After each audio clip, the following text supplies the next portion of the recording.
Okay, so imagine a project so huge it ropes in over 150 countries with the goal of completely reshaping global trade for the next 100 years. That's China's Belt and Road Initiative. It was sold as the project of the century, but now, a decade in, a lot of people are calling it a geopolitical disaster. So, what on earth went wrong? Let's dive into the promise and the peril. And this quote, man, it really just hits you, right? It perfectly captures that massive gap between the dream, building new, sparkling cities like Dubai, and the reality for so many nations, which was just broken dreams and ruins. We're going to really unpack this story of ambition versus consequence. All right, so let's hit rewind and go back to 2013. This is when Chinese President Xi Jinping announces the Belt and Road Initiative, or the BRI. And the vision? It was absolutely massive. Think of a modern day Silk Road, a sprawling network of railways, highways, and ports linking up Asia, Africa, and Europe. The whole idea was to bring development to poorer nations and, well, cement China's place as a global leader.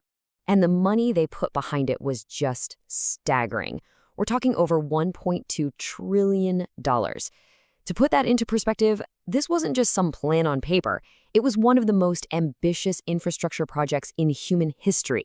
And here's the key part. It was funded by Chinese loans to countries that were often ignored by Western banks who basically thought they were too risky to invest in. So you can imagine the initial reaction was, well, incredible. Over 150 countries either showed serious interest or officially signed on. For so many developing nations, this looked like the golden ticket, a fast track to getting the modern infrastructure they desperately needed. The global appeal was just undeniable. But how did this grand vision actually play out on the ground? To really get the gap between the promise and the reality, we need to zoom in on one specific and now pretty infamous example. It's the story of a port in Sri Lanka that became a powerful cautionary tale for the rest of the world. This timeline just shows how fast that dream fell apart. It all kicks off in 2007 when Sri Lanka takes this massive loan from China. By 2010, the port is officially open. But here's the thing. Early studies warned it wasn't really needed, and boy, were they right. Fast forward to 2016, and it's a total commercial failure, a ghost town, really. So with no money coming in, Sri Lanka couldn't pay back the loan. And that leads to the final critical point in 2017. The port was handed over to a Chinese company on a 99-year lease. So you might be thinking, was Sri Lanka's experience just a one-off, an isolated case of bad planning? Well, the sources we've looked at argue that it's not. They suggest the story of this port is actually part of a much larger, and frankly, more troubling, global pattern. And this alleged pattern has been given a name by critics: debt trap diplomacy. As you can see, the accusation is that these enormous loans were actually designed to be almost impossible to repay. The alleged goal? To force countries to hand over control of their key assets. We're talking ports, mines, land, when they inevitably defaulted on the debt. And this isn't just happening in Asia. Let's hop over to Europe. Take Montenegro's infamous Road to Nowhere. They took a $1 billion Chinese loan for a big highway project, but the money ran out after they'd only built one 41-kilometer section. The project just stopped, dead in its tracks. But the debt? Oh, that remained, pushing the country's total debt to over 80% of its entire economy. Or look at Ecuador. They teamed up with China on a $2.6 billion dam that was supposed to solve their energy crisis. But sources claim that because of shoddy construction and corruption, the dam is now riddled with over 17,000 cracks and is actually at risk of a catastrophic collapse.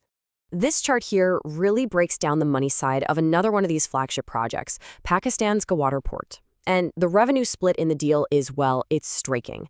For the next 40 years, the Chinese company running the port is set to get 91% of the revenue. Pakistan, the country where the port is actually located, gets just 9%. This has led to huge criticism that the economic benefits that were promised to the local people just never showed up. A lot of these projects fall under another key term you hear a lot: white elephant projects. These are things that look super grand and impressive on the outside, but they have no real practical use. Think about Montenegro's Highway to Nowhere. Or, if we go back to Sri Lanka, they built a $200 million airport right near that Hambantota port.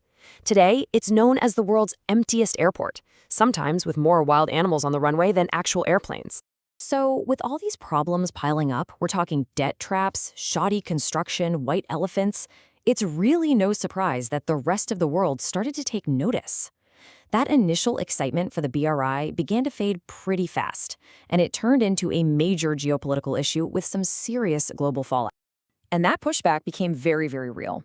Italy, the only G7 nation to ever join, eventually backed out, with its leaders calling the whole thing a big mistake.